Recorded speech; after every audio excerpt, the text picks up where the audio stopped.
Yo, what is up, y'all? It's Cone back here again tonight with another episode of After the Buzzer, the show where I recap the NBA games from the night. I'm gonna take most of this video probably on this Lakers Warriors game because it was one of my favorite games of the year. It had that playoff atmosphere to it. Really, whenever LeBron James or a LeBron James team goes up against the Golden State Warriors, it feels like it's automatically required legally to be a classic game, and that's exactly what tonight's game was. Of course, player of the game, LeBron James, 56 points, 10 rebounds, 3 assists. He had one stretch in the fourth quarter where he hit 3 straight threes.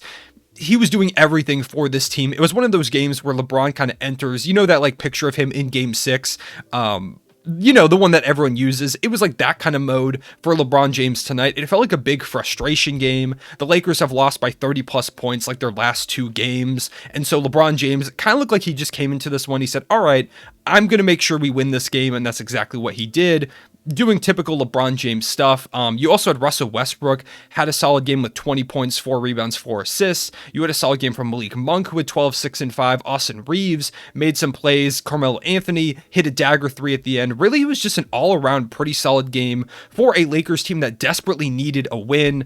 This honestly just really felt like a frustration game for the Lakers. Everything they did, it really felt like they were just getting all of the emotions out there from this really disappointing season.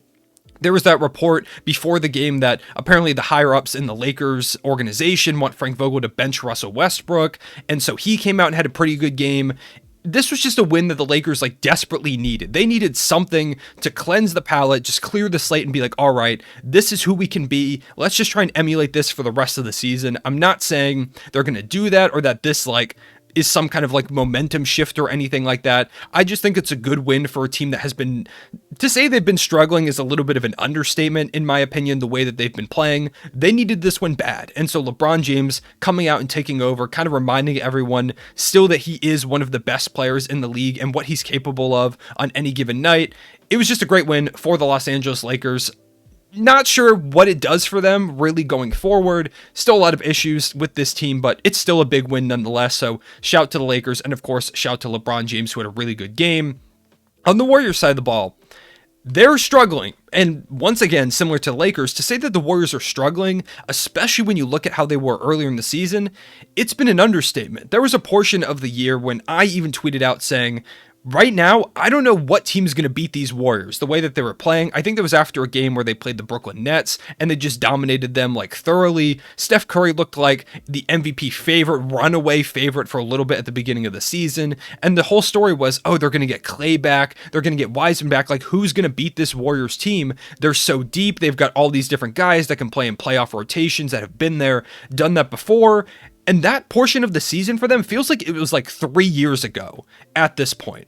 Clay came back. He hasn't really been the Clay that he has been in the past. I'm not saying he's been bad, although over these last couple games, he's shooting 9 of 30 in the last 2 games. So pretty big struggle over these last couple games, but it's Klay Thompson. He'll figure it out. So Clay hasn't quite been what Warriors fans were hoping he was going to be coming out of his injury. Andrew Wiggins, who was named an all-star starter, over his last 20 games, he's shooting 45% from the free throw line. He's shooting 42% from the field, averaging 13 points per game. He had an all-star caliber season right up until the break.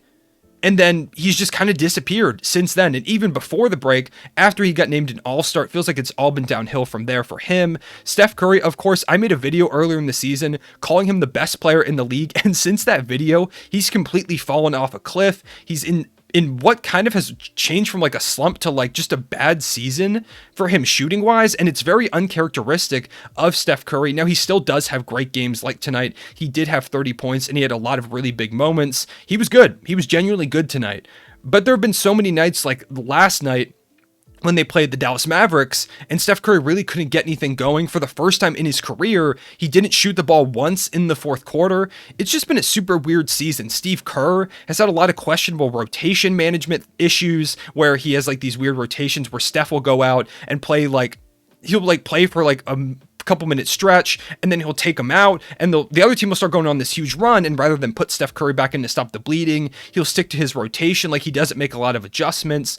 Of course, Draymond Green has missed extended period of time, and I feel like that people are kind of realizing how important Draymond Green is to this team, not just defensively, but offensively, being that guy that Steph Curry, him and the two of them have such great offensive chemistry on like pick and rolls, dribble handoffs. He knows the playbook so well, and he knows how to help orchestrate this team. Steph Curry needs another ball handler, or at least someone who can play make beside him, because the Warriors right now don't really have another guy like that without Draymond Green in the rotation. Of course, he was also playing Defensive Player of the Year caliber ball before going out with the injury. He was my pick to win the award before getting hurt. So they're just, everything has really started to unravel for the Warriors, and now they went from a team that looked like they were going to be the championship favorites to below the Suns to now, after tonight's loss, they're the 3 seed behind the Memphis Grizzlies.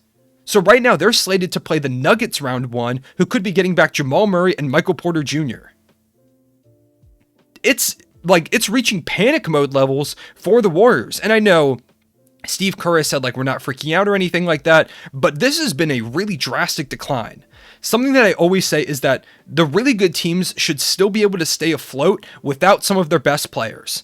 This Warriors team should be able to at least stay afloat without Draymond Green, and they haven't, especially recently. Like I mentioned, over these last 10 games, they're 2-8, and they're not even like this Lakers team is not very good. And I know LeBron James went out there and scored 56 points. That is something, the way LeBron was playing, there's not really much they could do, but this was still a very winnable game from the outset for this Warriors team. Now, they've had bright moments. You've got Jonathan Kuminga, who's been playing really well as of recently. As I mentioned, Andrew Wiggins had a really good start. Jordan Poole has been phenomenal. Like, he was great tonight, and he's been really good over the course of this season. I still do think this is absolutely a championship caliber team when they get fully healthy. They've just had so many issues pop up from what was such a dominant start to the year to where they are now, and it is kind of concerning. Right now, I don't think there's any team that's that close to the Phoenix Suns in the Western Conference. I thought the Warriors were going to be like that 1B to the Suns 1A, or like their 1A.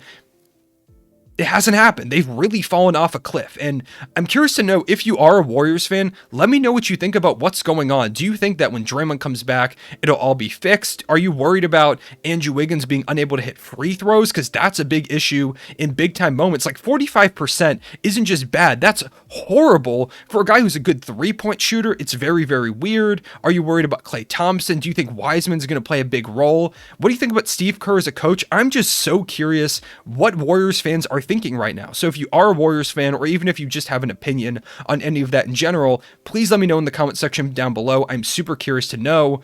But the Warriors are reeling. This has been a really, really bad stretch for a team. You don't typically see championship teams go like stretches through this, even without a guy like Draymond Green, who, like I said, I don't think people realized how important he was to this team.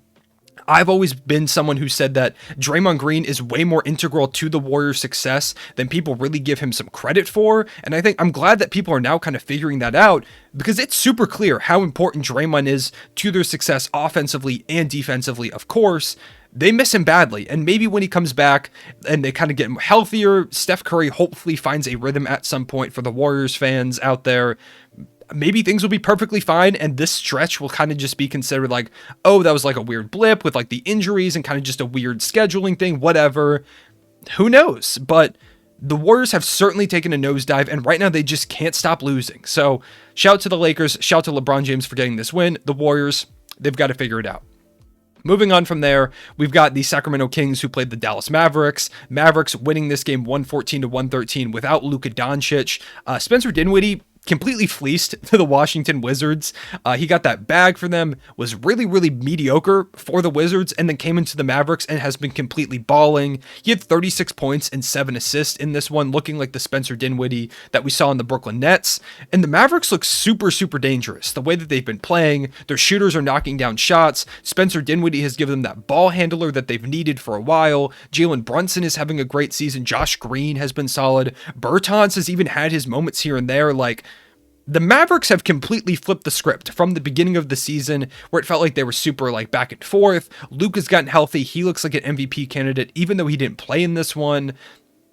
Mavericks are really figure things out. And of course, on the other side of the ball, you have the Sacramento Kings, who also made a big trade at the trade deadline and are mediocre since making that trade. I think they're like 3-5 or something like that since making the Domantas Sabonis trade, giving away Tyrese Halliburton. Sabonis had 15, 10, and 6. He was fine. De'Aaron Fox had 44. The problem is 9 from Harrison Barnes, 9 from Justin Holiday, 10 from Dante DiVincenzo, 4 from Davion Mitchell, only 6 from Rashawn Holmes, who has kind of been relegated to only playing 16 minutes in this one. I'm kind of surprised they didn't deal him at the deadline because, especially with the Sabonis trade, it kind of felt like he became an odd man out. This Kings team is just in a super weird spot, and I don't know. I really don't. They're not going to make the playoffs again.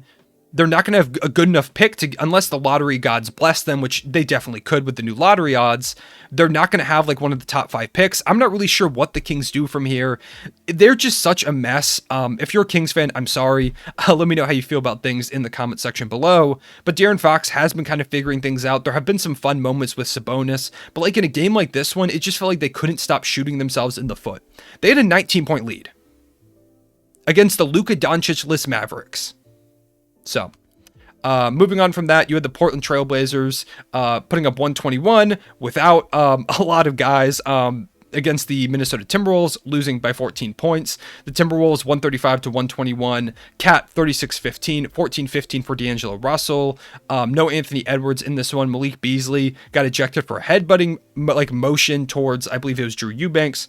Very, very weird. 22 for Jalen Noel, and was a really big win for them. You can't really be giving up 121 to this Blazers team that had a starting lineup of Keon Johnson, Anthony Simons, Drew Eubanks, Keljin Blevins, and CJ Ellaby. But, a win's a win. You also had the Sixers, who played the Heat, losing by 17 points, 82 to 99. Joel Embiid, not a great game from him. Got most of his points from the free throw line. Did end up putting up 22 and 15, which doesn't look too bad, but the shooting percentage was really rough. Tyrese Maxey looked weirdly passive in this one. I don't think he shot once in the fourth quarter. No James Harden in this game, and it showed. It was very, very clear that James Harden wasn't out there. The offense just felt super stagnant. The ball movement wasn't quite there. His impact is so immediate and present when he is on the court versus when he's not. The Heat really stifled them defensively. Jimmy Butler had 21, 4, and 5. 16 from Gabe Vincent, 21 from Tyler Hero. Bam Adebayo only put up 6 points, but he had a really great defensive game. He did get in some foul trouble too, so that was kind of why he wasn't super involved. Just a good win for the Miami Heat to kind of push back on the Sixers, who've been kind of marching towards them. And yeah, I think that's all I have to say about the games today. Let me know in the comment section below your thoughts on the games. What were your big takeaways? I appreciate y'all watching. Please make sure to like and subscribe, and I will see you all later. Real one, say it back.